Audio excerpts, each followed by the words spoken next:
Tyler Russell is an award-winning student, and he credits his chiropractor for his achievement. Once I came to Dr. Paul, it really helped me get this award. The award is for perfect attendance.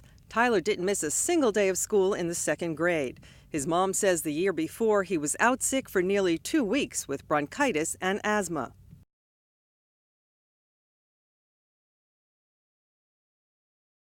I'm not treating the disease, I'm helping the body work better. So by adjusting the spine, we're allowing the body to function at a better level. Still, Melissa was reluctant to try chiropractic.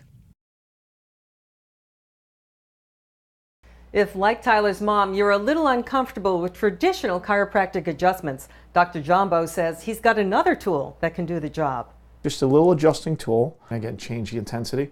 So it can be used on children, it can be used on adults.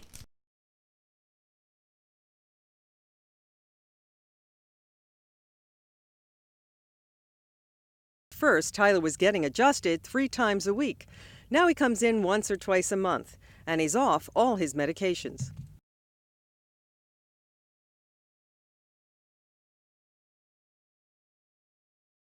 I'm Mary Musi, News 12, Long Island.